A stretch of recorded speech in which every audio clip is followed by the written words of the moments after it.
Hey everyone, I'm back, and today we're going to be talking about X-Men Origins Wolverine. And this movie came out in 2009, and it was the, I guess, technically fourth X-Men movie.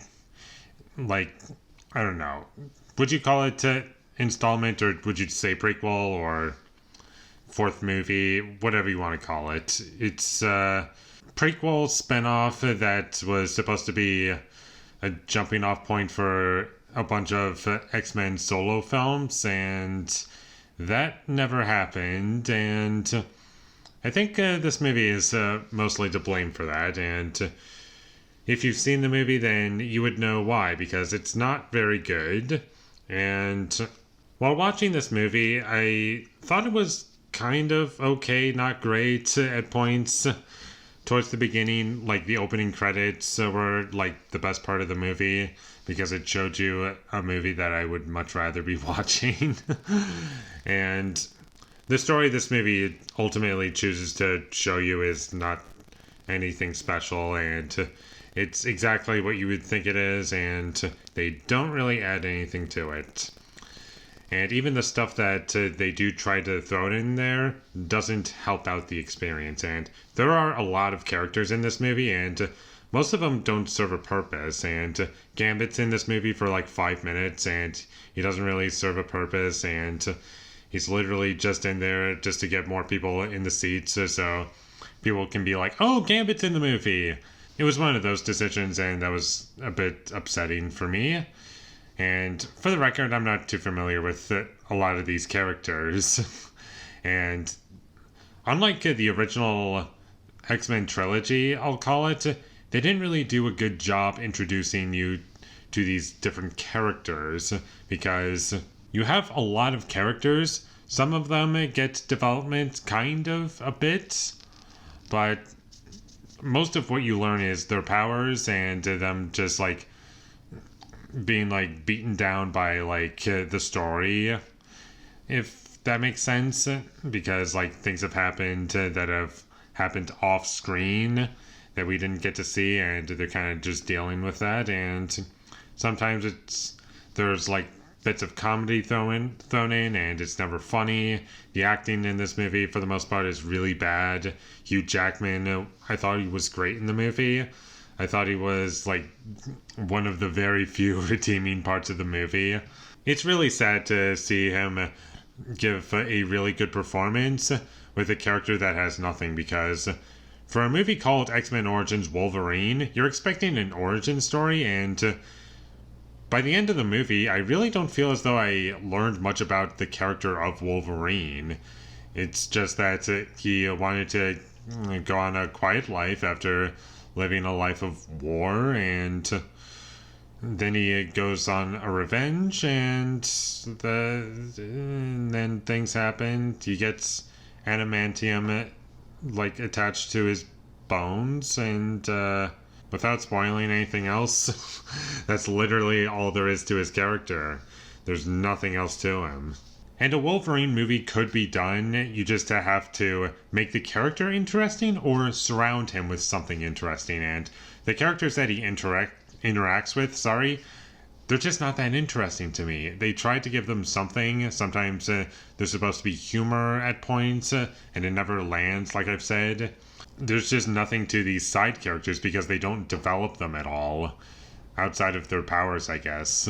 And one of the worst parts about this movie, and it's been talked about to death, is that the CGI in this movie is terrible. A lot of people crap on this movie because of that, and rightfully so. It looks terrible in this movie, and I don't understand what happened, because in the previous 3 movies, the special effects looked better. I'm not saying they looked great, because in these X-Men movies, even the ones that came out after this one, the special effects have a tendency to look kind of bad, but not nearly this terrible. And they're also held up by a story that's good, or at least the good ones are, and this just didn't happen for this movie.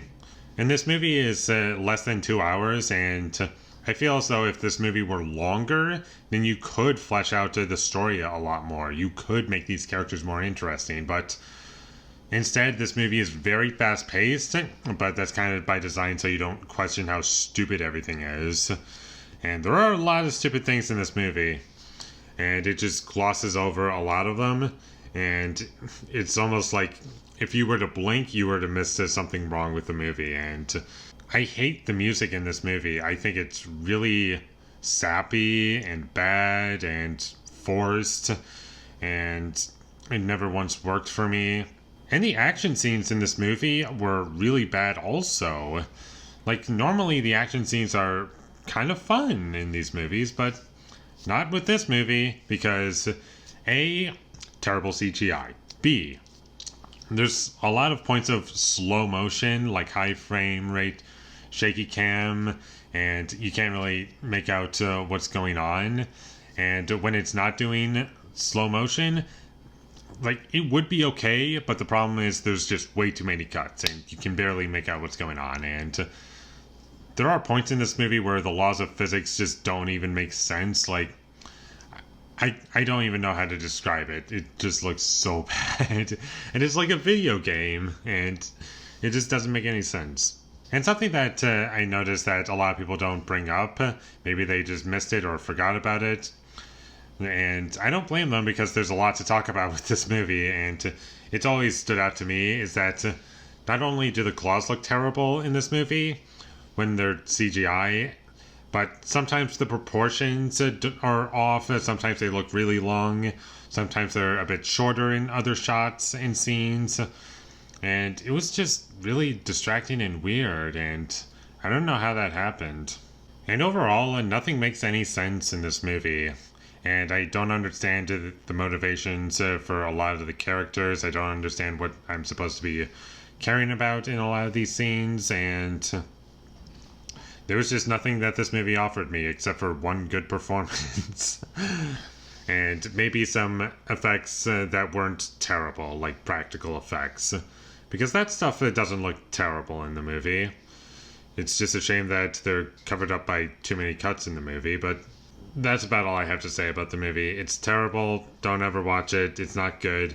And if you were to skip this one, then you wouldn't be lost at all.